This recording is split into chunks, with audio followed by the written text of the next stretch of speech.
One of the most fascinating and I think beautiful things in life are those things that come around again in some way. The changing of seasons, spring to summer to fall to winter and back to spring again. So many things that repeat themselves like that give us a sense of completion and an appreciation of beauty. In physics, these kinds of things can be represented, for example, by the planets orbiting the sun. That's a periodic motion. It repeats itself, and it looks like we've included a comet in there as well. Another example would be a gyroscope. There are two kinds of spinning going on here. There's, of course, the wheel that's spinning around its axis, but then the axis of the gyroscope is also spinning around in a circle, which is kind of neat. That kind of spinning of the axis is called precession. And of course, we could have a rat going around in a wheel, or a hamster maybe. We'll call it a hamster because it doesn't have a long, thick tail, so that's something nicer. And maybe the pendulum on a grandfather clock. Now we're not even talking about moving in a circle or an ellipse, but just back and forth. But it's still repeated or periodic motion. Let's take a closer look at the pendulum. As you see the pendulum swinging back and forth, and in this case it's a pendulum on a rod instead of on a string. There can be multiple kinds of pendulums. You can see how it's repeating its motion, going over and over again. That little arrow is indicating its velocity. You can see its velocity is highest at the bottom and lowest at the top of the swing, as you would expect. If we look a little bit more carefully at a picture like this, what we're seeing are the forces that are acting on it. T is the tension of the string pulling toward where the pendulum is attached. And mg is the weight of the pendulum bob down there at the bottom. We'll assume that the string doesn't have any weight at all. Those are actually the only two forces acting. If I freeze the picture, here's what I mean by that. If you were to take this force right here, mg, and add it to the tension force by putting them arrowhead to endpoint, it would come down to here, and the net force would be pointed in this direction. Notice that that net force is trying to restore it back to a central position, a position that we call equilibrium. Okay, so that is what we call a restoring force. It's trying to bring it back to equilibrium. And you can see what's interesting about this is how it's the opposite of that velocity vector shown up above. The force is 0 at the bottom, because at the bottom, that's where the tension, well, okay, I won't say the force is 0, but the horizontal component of the force is 0 at the bottom, because that's where it actually isn't accelerating. Okay, it's going from speeding up to slowing down just momentarily down there at the bottom. Up at the top, it actually has the most force on it, but that's where it's moving the slowest. Cool, huh? Our discussion today is going to be on simple harmonic motion. This is a special form of periodic motion that has some special qualities, but let me define some terms first. As I mentioned before, a restoring force always points toward the equilibrium position. That's the position at the middle, you might say, of the motion, where the acceleration changes from one direction to the other. And it's always opposite the displacement. This happens on a pendulum, as we just saw, but if you think about a mass bouncing up and down on a spring, the force on the mass is always pointed back toward the balance point where it would just simply hang, but then you pull down and release it. The force points up, and then after it passes through that equilibrium position, the force points back down again. So that has a restoring force. For simple harmonic motion, which I've abbreviated SHM, the restoring force, its magnitude has to be proportional to the displacement. That is, the further, for example, that a spring is stretched, the bigger the restoring force is.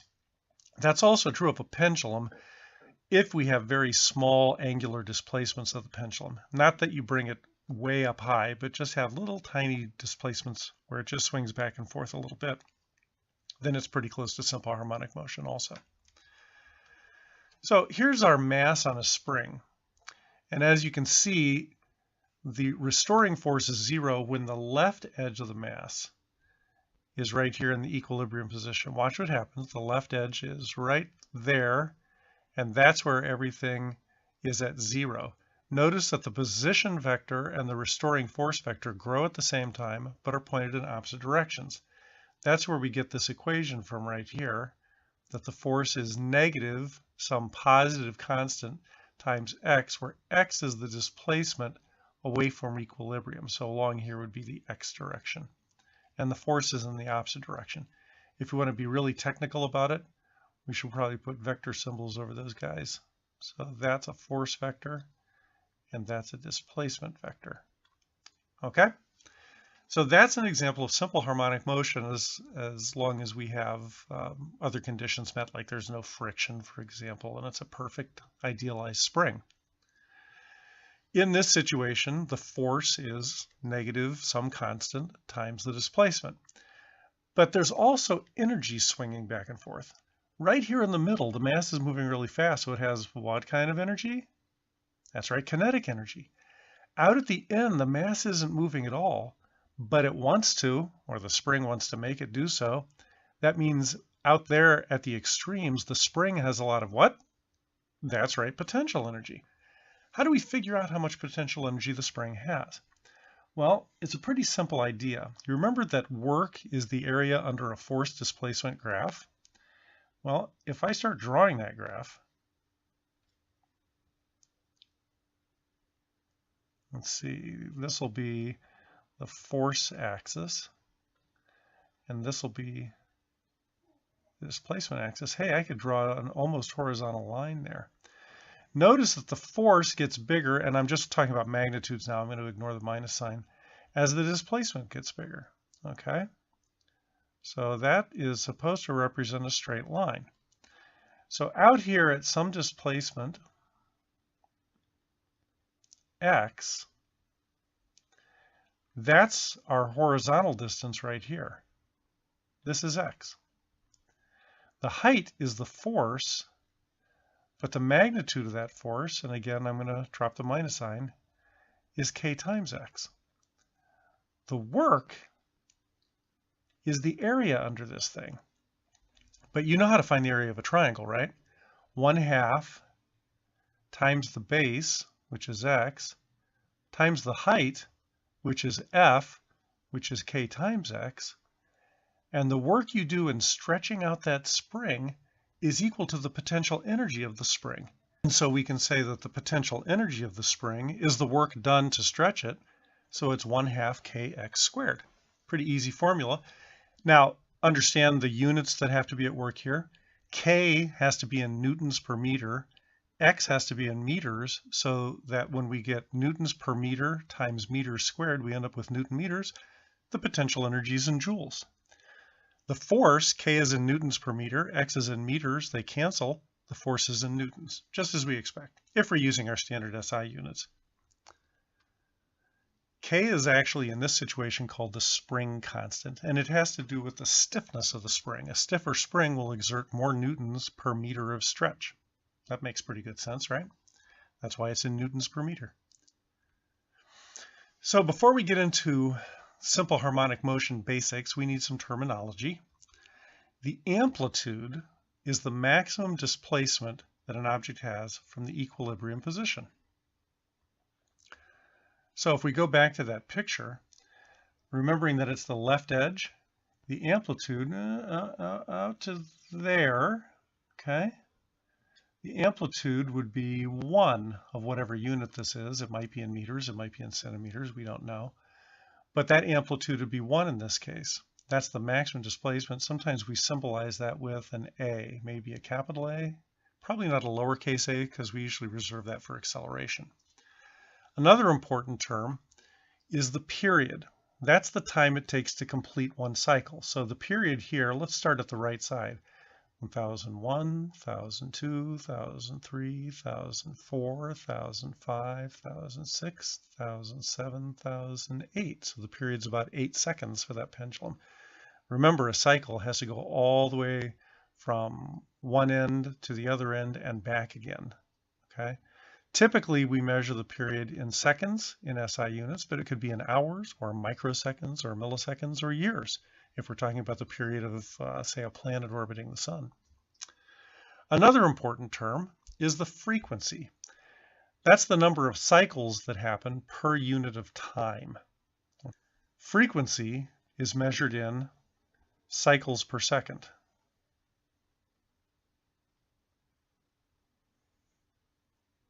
Okay, that's its unit. Now we have decided that we're going to name the unit of frequency, cycles per second, in honor of someone. And the person we're naming it in honor of is Heinrich Hertz.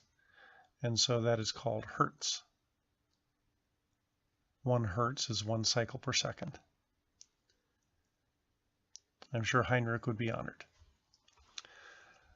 So let's talk about a mass on a spring. The period is 2 pi times the mass over the spring constant. Let me explain what that means. And you might be wondering, where the heck does 2 pi come from? We'll be getting to that. If the mass is bigger, that means there's more inertia in the system, so it's harder to get things to turn around and go in the opposite direction. So the period, the time to complete a cycle, will be longer when you have a bigger mass. That's why mass is in the numerator. The spring constant, well, if it's bigger, that means that the spring is stiffer and is going to want to return back to equilibrium more quickly. So the bigger the spring constant is, the shorter the period is. That's why the spring constant is down there in the denominator. Now this formula is for an idealized mass on a spring where the spring has no friction in it, there's no friction in the system, and the spring also has no mass. If the spring does have mass, we actually can come up with a formula, but it's a bit more complicated than this one. For a pendulum, here's kind of a weird thing.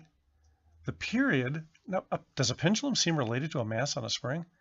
It's 2 pi times the square root of the length of the pendulum divided by the acceleration of gravity. Yeah, I'm serious. That's actually how it works.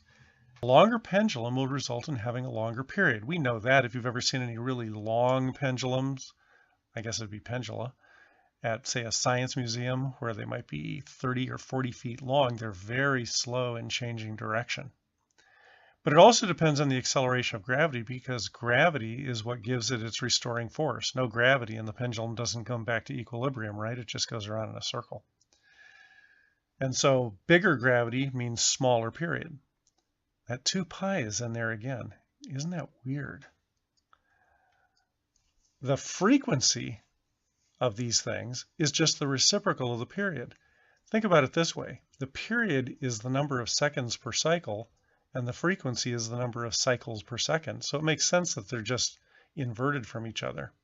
Okay? And so we have for frequency inverse seconds, or hertz, or for short Hz. Okay, that's cycles per second. By the way, if you're doing this in a higher level class, this could also be radians per second, which is why I just wrote inverse seconds here. Okay, but this is actually meant to be cycles per second. Okay, so how does this relate to the other kinds of periodic motion, like planets going around or a bicycle wheel turning? Well, you can see that there's a 2 pi in there. What's the connection? This is kind of neat. I think you're going to like it.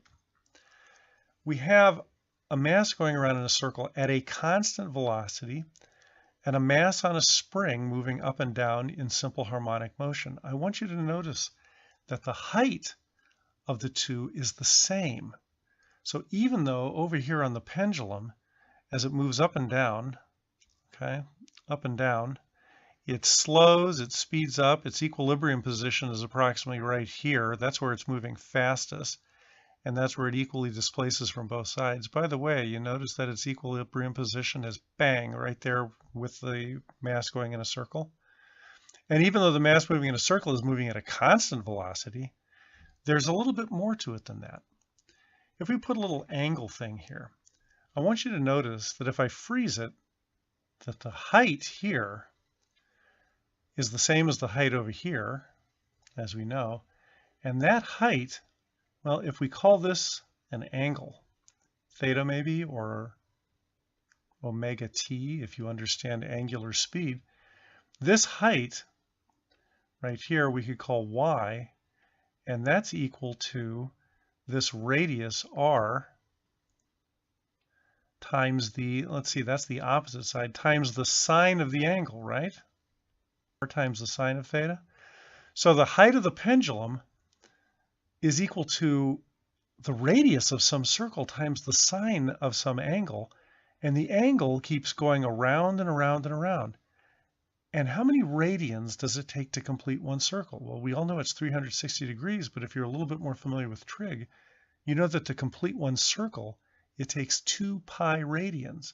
So to complete one cycle of the mass going around in the circle takes the angle to go through 2 pi, and that's where the 2 pi comes from in those formulas. So the circular motions that we see and the other kinds of harmonic motions that we see are all connected to each other through that wonderful thing called mathematics.